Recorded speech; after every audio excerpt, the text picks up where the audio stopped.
నమస్కారం SS9 వార్తలకి స్వాగతం. ముందుగా ముఖ్యాంశాలు.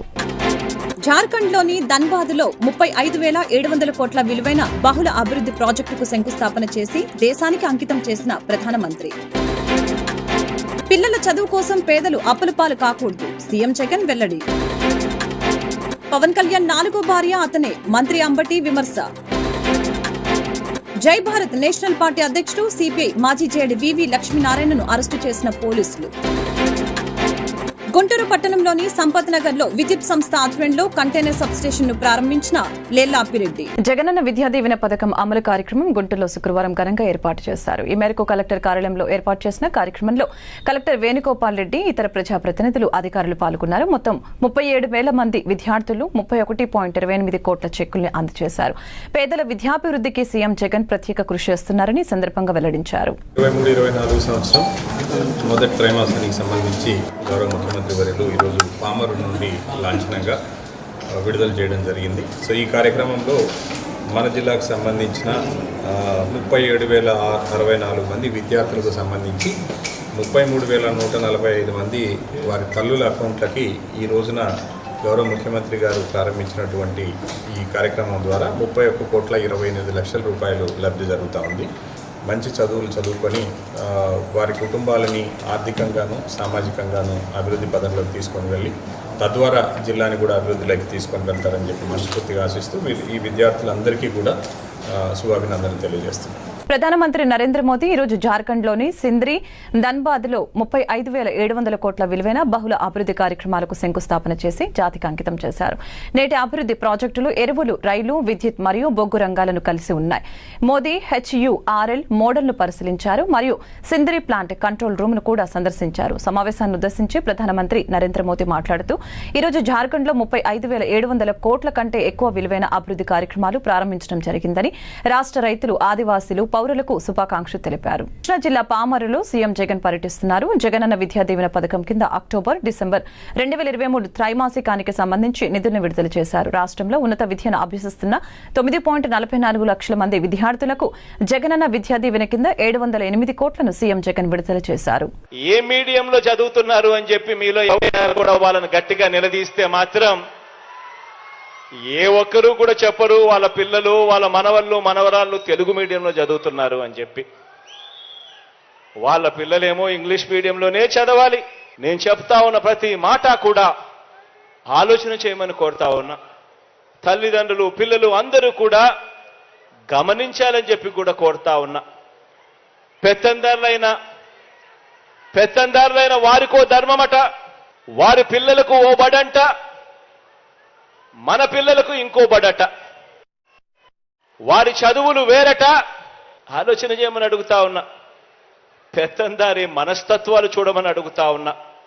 వారి పిల్లల్లో ఏమో, వారి పిల్లల చేతుల్లో ఏమో ట్యాబులు ఉండొచ్చు, స్మార్ట్ ఫోన్లు ఉండొచ్చు, కానీ చేతుల్లో మాత్రం, మన పిల్లల చేతుల్లో మాత్రం మీ జగన్ పిల్లలకు ట్యాబులు ఇస్తే మాత్రం ఆ పిల్లలు ఆ ట్యాబుల్లో ఏమేమో చూస్తూ చెడిపోతున్నారు అని చెప్పి. ఏపీలోని తాడేపల్లిగూడెంలో టీడీపీ, జనసేన పార్టీలు కలిసి మొదటి ఎన్నికల సమావేశాన్ని నిర్వహించారు. ఈ సమావేశంలో సీఎం జగన్ తన 4వ భార్య అని పవన్ కామెంట్ చేశారు. ఈ వ్యాఖ్యలపై వైసీపీ మంత్రి అంబటి రాంబాబు స్పందించారు. పవన్ 4వ భార్య జగన్ కాదని, ఆయన 4వ పెళ్లం నాదెండ్ల మనోహర్ అంటూ సంచలన వ్యాఖ్యలు చేశారు. చంద్రబాబు, పవన్ కళ్యాణ్ కు మొగుడు సీఎం జగన్ అని వివాదాస్పద వ్యాఖ్యలు చేశారు. నాకు 3 పెళ్లిళ్ళు 4 పెళ్లిళ్ళు అంటున్నావు, నన్ను దత్తపుత్రుడు అంటున్నావు, చెప్పని అడుగుతున్నా. ఎస్, నీకు మొదటి పెళ్లి కాలేదా? 2వ పెళ్లి కాలేదా? 3వ పెళ్లి కాలేదా? 4వ పెళ్లి కాలేదు. 4వ పెళ్ళాన్ని నువ్వా అంటున్నావు. 4వ పెళ్ళం ఎవరో కాదు, నేనే, నాదెళ్ళ మనోహర్ 4వ పెళ్ళం. మేము మా చేత ఎందుకు చెప్పించుకుంటా? ఏమి నాకు అర్థం కాలేదు. జగన్మోహన్ రెడ్డి పెళ్ళామా? నీకు చంద్రబాబుకి మొగుడు జగన్మోహన్ రెడ్డి గారు గుర్తుపెట్టుకోమని మనం చేస్తున్నా. ఇది ప్రజావాక్కు, నేను చెప్పేది కాదని మనం రాజకీయంగా మీ ఇద్దరికి మొగుడు జగన్మోహన్ రెడ్డి గారు తప్ప మరొకరు కాదు. నీ 4వ పెళ్ళం మనోహరు, అందరికీ తెలిసినటువంటి సత్యం ఇది. జై భారత్ నేషనల్ పార్టీ అధ్యక్షుడు సిపిఐ మాజీ జేడీ వివి లక్ష్మీనారాయణను పోలీసులు అరెస్టు చేశారు. ప్రత్యేక హోదా కోసం పోరాటం ఎందుకు చేయరంటూ లక్ష్మీనారాయణ సీఎం జగన్ నివాసం ముట్టడికి పిలుపునిచ్చారు. ఈ సందర్భంగా పోలీసులకు లక్ష్మీనారాయణకు మధ్య వాగ్వాదం చోటు చేసుకుంది. ఇవాళ తాడేపల్లిలో సీఎం ఇంటి ముట్టడికి బయలుదేరిన లక్ష్మీనారాయణ తదితరుల్ని పోలీసులు అదుపులోకి తీసుకున్నారు. ఈ సందర్భంగా పోలీసులకు లక్ష్మీనారాయణకు మధ్య వాగ్వాదం చోటు చేసుకుంది. అయితే పోలీసులు ఆయనను వాహనంలోకి ఎక్కించి అక్కడి నుంచి తరలించారు. అంతకుముందు లక్ష్మీనారాయణ మీడియాతో మాట్లాడుతూ రాష్ట్ర విభజన జరిగి 10 ఏళ్లవుతుందని ఇప్పటికీ ప్రత్యేక హోదా ఇవ్వకుండా మోసగిస్తున్నారని మండిపడ్డారు. ప్రత్యేక హోదా తీసుకురావటానికి బ్రహ్మాండమైన అవకాశాలు వచ్చినప్పటికీ కూడా గత ప్రభుత్వం ఈ ప్రభుత్వం రెండు కూడా విఫలమయ్యాయని అన్నారు. ఇవాళ తాము ప్రభుత్వ వైఫల్యాన్ని ఎత్తి చూపటానికి రాలేదని, ప్రత్యేక హోదా సాధన కోసం అందరం కలిసి పోరాడుదాం రండి అని చెప్పటానికే వచ్చామని లక్ష్మీనారాయణ స్పష్టం చేశారు. మీరు ఈ విధంగా ముఖ్యమంత్రి గారి దగ్గర వాళ్ళ దగ్గర తీసుకెళ్లలేకపోతున్నారు. నేను మహారాష్ట్రలో ఎన్ని ఉద్యమాలు తీసుకెళ్లాను చెప్పండి. పోలీసులు భూమిక ఎలా ఉండాలి? ఇది పోలీసు భూమిక కాదు. ఇది పోలీసు భూమిక కాదు.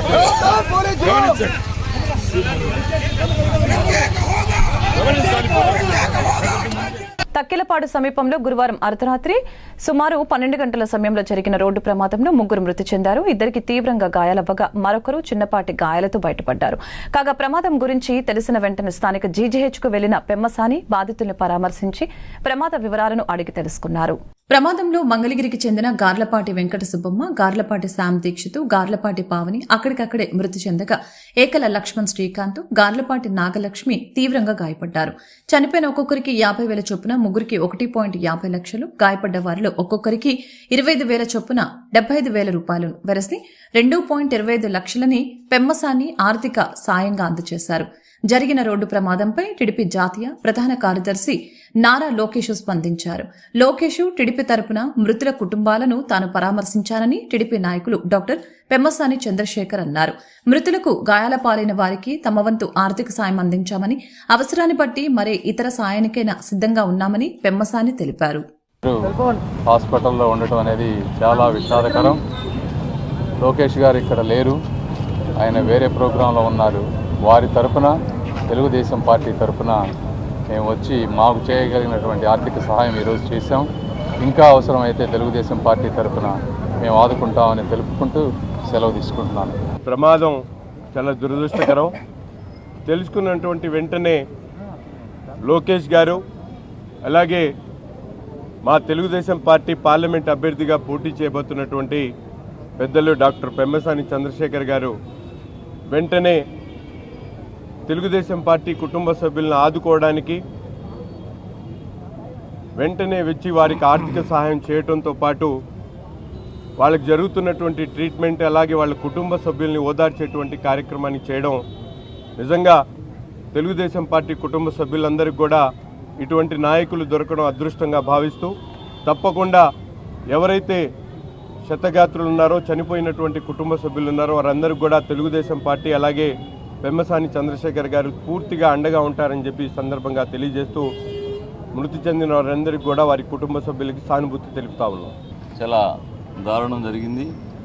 కానీ మరి తెలిసిన వెంటనే పెమ్మసాని చంద్రశేఖర్ గారు మరి వచ్చి క్షతగాత్రుల్ని పరామర్శించి వారికి అండదండలుగా ఉంటామని చెప్పేసి, అట్లానే మా అధినాయకులు లోకేష్ గారు ఇమ్మీడియట్లుగా వెళ్ళి వాళ్ళు పరామర్శించి వాళ్ళకి సహాయ కార్యక్రమాలు ఏదైనా ఉన్నా కానీ ఇమ్మీడియట్గా చేయాలని చెప్పేసి చెప్పడం, మేము వచ్చి ఇక్కడ మరి హాస్పిటల్ మేనేజ్మెంట్కి అందరూ కూడా మంచి ట్రీట్మెంట్ ఇవ్వాలని చెప్పేసి వారికి అండదండలుగా డాక్టర్ పెమ్మసాని చంద్రశేఖర్ గారు, తెలుగుదేశం పార్టీ నాయకులందరూ కూడా మేము ఉంటామని చెప్పేసి వారికి మరి చనిపోయిన వారికి ఆ లోటు తీర్చలేనిది కానీ మా ఇంత సహాయ సహకారాలు అందించాలని చెప్పేసి ఈ రోజున వచ్చి తెలుగుదేశం పార్టీ ఎల్లప్పుడూ అండదండలుగా ఉంటామని చెప్పేసి తెలియజేస్తున్నారు.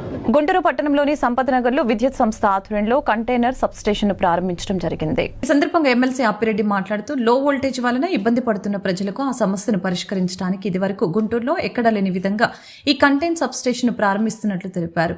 దీనిని దిగ్విజయంగా ప్రారంభించడానికి కారణమైన ప్రజల సమస్యల్ని పరిష్కరించడానికి ముందుండే ముఖ్యమంత్రి జగన్మోహన్ రెడ్డి అని మేయర్ శివనాగ మనోహర్ నాయుడు, విద్యుత్ శాఖ అధికారుల్ని ఆయన ప్రశంసించారు. ఈ కార్యక్రమంలో జార్ఖండ్లో మేయర్ మనోహర్ నాయుడు మాట్లాడుతూ సుమారు 6.5 కోట్ల విలువ చేసే ఇండోర్ కంటైనర్ సబ్ స్టేషన్ ని ఎమ్మెల్సీ అప్పిరెడ్డి చేతుల మీదుగా మురళీకృష్ణ చేతుల మీదుగా శంకుస్థాపన చేయడం జరిగిందని తెలియజేశారు. సంపత్ నగర్ ప్రాంతంలో విద్యుత్ సంస్థ ఆధ్వర్యంలో 6.5 కోట్ల రూపాయల వ్యయంతో ఈరోజు కంటైనర్ సబ్స్టేషన్కి శంకుస్థాపన చేయటం జరిగింది. గుంటూరు నగర మేయర్గా ఈ ప్రాంతంలో గతంలో కూడా కార్పొరేటర్గా పనిచేసినటువంటి ఈ ప్రాంతానికి సంబంధించి ఎండాకాలం వచ్చినప్పుడు లో వోల్టేజ్ రావటం, ఆ లో వోల్టేజ్తో ఈ ప్రాంతంలో ఉన్నటువంటి ప్రజల ఇబ్బందులు తెలిసినటువంటి వ్యక్తిగా ఈ కంటైనర్ సబ్స్టేషన్ని బహుశా గుంటూరు జిల్లాలో ఇప్పటివరకు కూడా ఎక్కడా కూడా నిర్మించినటువంటి పరిస్థితి లేదు. 6.5 కోట్ల విలువ చేసే ఈ ఇండోర్ కంటైనర్ సబ్స్టేషన్ ఈరోజు మరి గౌరవ శాసన మండలి సభ్యులు అప్పిరెడ్డి గారి చేతుల మీదుగా ఈరోజు, అదేవిధంగా ఎలక్ట్రికల్ డిపార్ట్మెంట్ ఎస్సీ గారు మురళీకృష్ణ గారి చేతుల మీదుగా ఈరోజు శంకుస్థాపన కార్యక్రమం చేయడం కూడా జరిగింది. ఎందుకంటే ఈ ప్రాంతం సిటీ ఉన్నటువంటి ప్రాంతం, కానీ గత పాలకులు, గత ప్రభుత్వాలు ఎక్కడా కూడా ఈ ప్రాంత అభివృద్ధికి నోచుకోలేనటువంటి పరిస్థితి చాలా దురదృష్టకరం. ఎలక్ట్రికల్ డిపార్ట్మెంట్లో ఎస్సీ గారు, ఈఈ గారు, సిఎండి గారు, ఈ ప్రాంత కార్పొరేటర్ల పెద్దలందరి యొక్క కృషితోనే ఈరోజు ఈ ప్రాంతంలో మేము ఈ యొక్క ఇండోర్ కంటైనర్ సబ్స్టేషన్ని మేము నిర్మాణం చేసుకోవడానికి ఈరోజు శంకుస్థాపన చేసుకోవడం కూడా జరిగింది. ఎన్టీఆర్ జిల్లా మైలవరంలో రోడ్డు ప్రమాదంలో ఓ ద్విచక్ర వాహనదారుడు దుర్మరణం పాలయ్యాడు. పోలీసులు తెలిపిన వివరాల ప్రకారం స్థానిక మండలం చంద్రగూడానికి చెందిన రమేష్ అనే ద్విచక్ర వాహనదారుడు మైలవరంలోని పెట్రోల్ బంకు సమీపంలో బయలుదేరి వస్తూ ఉండగా మార్గం మధ్యలో అతనికి మూర్ఛ వ్యాధి రావడంతో ఎదురుగా వస్తున్న మరో ద్విచక్ర వాహనదారుని ఢీకొట్టడంతో మృతి చెందాడు. ఈ మేరకు కేసు నమోదు చేసుకుని మృతదేహాన్ని పోస్టుమార్టం నిమిత్తం ప్రభుత్వ ఆసుపత్రికి తరలించారు. పశ్చిమ బెంగాల్లో ఓ గ్రామంలో మహిళపై జరిగిన అత్యాచారం, హత్యపై ఆ రాష్ట్ర ప్రభుత్వం చోద్యం చూస్తుంది అని బీజేపీ జిల్లా అధికారులు వనామా నరేంద్ర మండిపడ్డారు. బెంగాల్ ప్రభుత్వ వైఖరిని నిరసిస్తూ శుక్రవారం కలెక్టర్ కార్యాలయం ఎదుట ధర్నా చేపట్టారు. ఈ ధర్నా కార్యక్రమంలో బీజేపీ నాయకులు వల్లూరి జయప్రకాష్ మరియు మహిళా మోర్చా నాయకులు కూడా హాజరయ్యారు. ఈ సందర్భంగా నాయకులు మీడియా ముందు బెంగాల్లో జరిగిన ఘటనల్లోని బాధితులకు ప్రభుత్వం అండగా ఉండాలని డిమాండ్ చేశారు. భారతదేశ వ్యాప్తంగా కూడా మనం మొదటి నుంచి మహిళలకి అగ్రపీఠం వేసి వారిని గౌరవిస్తాం, మన సంస్కృతి సాంప్రదాయాలు. దీనిలో భాగంగానే నరేంద్ర మోడీ గారు 33% రిజర్వేషన్లు ఇవ్వడంతో పాటు మహిళలు గ్రామీణ ప్రాంతాల్లో బహిర్భూమికి వెళ్ళాలంటే ఆత్మగౌరవం ఇబ్బంది కలుగుతుంది కాబట్టి 15,000 రూపాయలు ఇచ్చి ఈ యొక్క బాత్రూమ్లు కట్టించడం, అలానే పాఠశాలలలో కూడా చిన్నపిల్లలు మూత్రశాలకు వెళ్ళాలంటే ఇబ్బంది పడుతూ మూత్రశాల లేకపోవడం వలన తక్షణం ఆయన అధికారంలోకి రాగానే పాఠశాలలో, కళాశాలల్లో బాత్రూమ్స్ కట్టించడం, కానీ నారీ వందనం పేరుతో మహిళలకి గౌరవంతో పాటు గర్భవతులకు 6,000 రూపాయలు ఇవ్వటం, అట్లానే వాళ్ళకి వితంతులకు పెన్షన్ ఇవ్వటం, వారి యొక్క గౌరవాన్ని, మహిళల గౌరవం పెంచుతూ ఈ దేశానికి అత్యుత్తరమైన సీట్ ఏదైనా ఉందంటే అది రాష్ట్రపతి. ఆ రాష్ట్రపతి పీఠం మీద కూడా ముర్ముని గారిని కూర్చోబెట్టి మహిళల పట్ల భారతీయ జనతా పార్టీకి ఉన్న గౌరవాన్ని తెలియజేస్తుంటే 2021 మే 2వ తారీఖున మమతా బెనర్జీ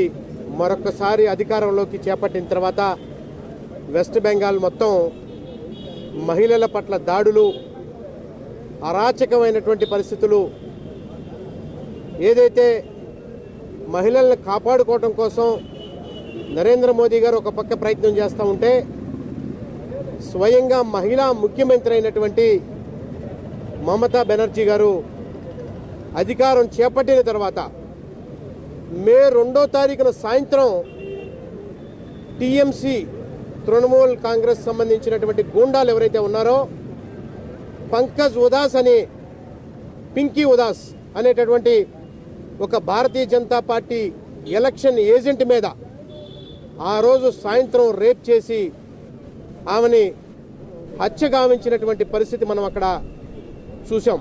గుంటూరు పశ్చిమ నియోజకవర్గంలో శుక్రవారం వైఎస్సార్ కాంగ్రెస్ పార్టీ నేతలు ఆత్మీయ సమావేశం జరిగింది. ఏటీ అగ్రహారంలో ఏర్పాటు చేసిన కార్యక్రమంలో మంత్రి Vidadala Rajini, MLC Leelapireddy, MLA Kilari Rosaiah, deputy mayor Diamond Babu తదితరులు పాల్గొన్నారు. రానున్న ఎన్నికల్లో వైసీపీ విజయానికి సమిష్టిగా పనిచేయాలని పిలుపునిచ్చారు. జగన్ ని మళ్లీ ముఖ్యమంత్రిని చేయటమే లక్ష్యంగా పనిచేయాలని అన్నారు. శ్రీనివాస్ గారి నేతృత్వంలో వారి ఇంట్లో ఈరోజు గుంటూరు పశ్చిమ నియోజకవర్గం నుంచి వైఎస్ఆర్ కాంగ్రెస్ పార్టీ అభ్యర్థిగా పోటీ చేయబడుతున్నటువంటి విడుదల రజనీ గారిని, అదేవిధంగా గుంటూరు పార్లమెంటరీ వైఎస్ఆర్ కాంగ్రెస్ పార్టీ అభ్యర్థిగా పోటీ చేస్తున్నటువంటి కిలారి రోసయ్య గారిని గెలిపించాలని కోరుతూ ఈరోజు పెద్ద ఎత్తున బ్రేక్ఫాస్ట్ ఏర్పాటు చేసి ఈ కార్యక్రమంలో మమ్మల్ని అందరినీ కూడా భాగస్వాములు చేయడం జరిగింది. మీ అందరికీ కూడా తెలుసు, రాష్ట్రంలో జరుగుతున్నటువంటి రాజకీయ పరిణామాల ప్రక్రియ.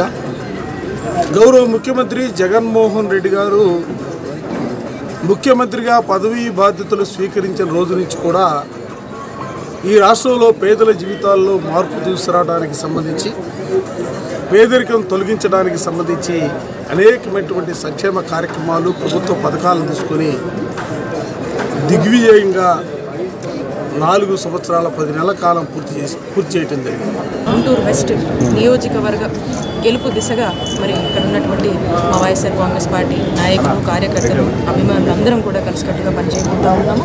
ఆ దిశగానే ఈరోజు ఇక్కడ గెట్ టుగెదర్ అవ్వడం జరిగింది. రానున్న కాలంలో ఖచ్చితంగా గుంటూరు వెస్ట్లో వైఎస్ఆర్ కాంగ్రెస్ పార్టీ జెండా ఎగిరేయడమే అజెండాగా ప్రజలందరితో కూడా మరి జరిగినటువంటి మంచిని పంచుకుంటూ, అలాగే వారికి అన్ని విధాలుగా కూడా తోడుంటూ, వారికి పూర్తి స్థాయిలో కూడా ఎక్కడ ఏ ఇబ్బందులు వచ్చినా కూడా జగనన్న ప్రభుత్వం ఇప్పటివరకు కూడా అండగా ఉంది. ఇటు మా తరఫున కూడా ఏదున్నా కూడా అండగా ఉంటామనే భరోసాని ఇస్తూ మరి ముందుకు వెళ్ళడం జరుగుతుంది. మీ అందరి ఆశీస్సులు, ప్రజలందరి ఆశీస్సులు మెండుగా ఉండాలని ఆకాంక్షిస్తూ, ఉంటాయనే నమ్మకంతో ఈ అవకాశం ఇచ్చిన ప్రతి ఒక్కరికి కృతజ్ఞతలు. మీరు ప్రచారానికి వెళ్తున్నారు, ఆదరణ ఎలా ఉంది ప్రజల్లో? గవర్నమెంట్ స్కీమ్స్ పట్ల ఎలా బాగుందన్న, చాలా బాగుంది, చాలా మంచి స్పందన వస్తుంది. చాలా మంది మీరు కూడా మాతో ఫాలో అవుతున్నారు కాబట్టి ఖచ్చితంగా మీకు కూడా తెలిసే ఉంటుంది. 100% గుంటూరు పార్లమెంటు వైఎస్ఆర్ కాంగ్రెస్ పార్టీ గెలవబోతా ఉంది. ఎందుకంటే జగన్మోహన్ రెడ్డి గారి నాయకత్వాన్ని ఈ రాష్ట్రంలో ప్రజలందరూ కూడా ఆయన పరిపాలనా విధానాన్ని చూశారు. ఈ రాష్ట్రంలో పేద బడుగు వర్గ ప్రజలు, సామాన్య ప్రజలు వీళ్ళందరూ కూడా ఈ రాష్ట్రంలో ప్రతి కుటుంబం కూడా జగన్మోహన్ రెడ్డి గారి వల్ల లబ్ధి పొందింది. సో ఎక్కడా కూడా ఇవాళ ఏదైతే పెత్తందారులకి, సామాన్య ప్రజలకు ఈరోజు పోరాటం జరుగుతూ ఉంది. గత ప్రభుత్వం పెత్తందారులకి, ఆర్థికంగా డబ్బులు ఉన్న వాళ్ళకే లబ్ధి చేకూర్చారు తప్ప ఈ రాష్ట్రంలో ఉన్న పేద కుటుంబాల గురించి, సామాన్య కుటుంబాల గురించి వాళ్ళు ఎక్కడ కూడా ఆలోచన చేయలే.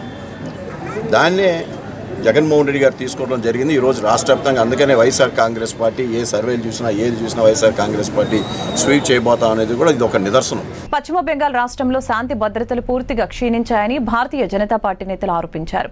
ఈ మేరకు బెంగాల్ రాష్ట్రంలో జరుగుతున్న హత్యలు, అత్యాచార ఘటనల్ని నిరసిస్తూ శుక్రవారం కలెక్టరేట్ వద్ద ధర్నా నిర్వహించి నిరసన వ్యక్తం చేశారు. బెంగాల్ రాష్ట్రంలో హిందువులను టార్గెట్ చేస్తూ దాడులు జరుగుతున్నాయని చెప్పారు. కేంద్ర ప్రభుత్వం వెంటనే స్పందించి శాంతి భద్రతల్ని పరిరక్షించాలని చర్యలు తీసుకోవాలని డిమాండ్ చేశారు. ఈ రోజున మహిళలకు జరిగిన ఘోర అవమానం పశ్చిమ బెంగాల్లో ఎంత ఘోరం అంటే, ఆ ఎమ్మెల్యే వాళ్ళ అనుచరుల్ని సాయంత్రం పూట ఆ యొక్క నియోజకవర్గంలో ఉన్న ఇళ్ళన్నీ కూడా పథకాలు మీకు అందుతున్నాయా లేదా అనే వంకతో గత 2 నెలలుగా చెప్పటం, ఎవరైనా ఇంట్లో అందమైన ఆడవాళ్ళు కనపడితే వాళ్ళ పేరు రాసుకోవటం, తర్వాత వ్యాన్ వేసుకొని వచ్చి బలవంతంగా వాళ్ళ భర్త మెడ మీద కత్తిపెట్టి తీసుకెళ్లి వాళ్ళ ఆ అమ్మాయిని అత్యాచారం చేయటం. ఇది నిజంగా చెప్పుకోవడానికి సిగ్గుగా ఉంది. మమతా బెనర్జీ ఇదని నిరూపణ అయిన తర్వాత 55 రోజులకు నేను అరెస్ట్ చేసింది. ఇటువంటి ప్రభుత్వాలు ఉండకూడదని భారతీయ జనతా పార్టీ కోరుకుంటుంది. వార్తలు ముగించే ముందు ముఖ్యాంశాలు మరొకసారి. జార్ఖండ్లోని ధన్బాద్లో 35,700 కోట్ల విలువైన బహుళ అభివృద్ధి ప్రాజెక్టుకు శంకుస్థాపన చేసి దేశానికి అంకితం చేసిన ప్రధానమంత్రి. పిల్లల చదువు కోసం పేదలు అప్పులపాలు కాకూడదు, సీఎం జగన్ వెల్లడి. పవన్ కళ్యాణ్ 4వ భార్య అతనే, మంత్రి అంబటి విమర్శ. జై భారత్ నేషనల్ పార్టీ అధ్యక్షుడు సిపిఐ మాజీ జేడీ వివి లక్ష్మీనారాయణను అరెస్టు చేసిన పోలీసులు.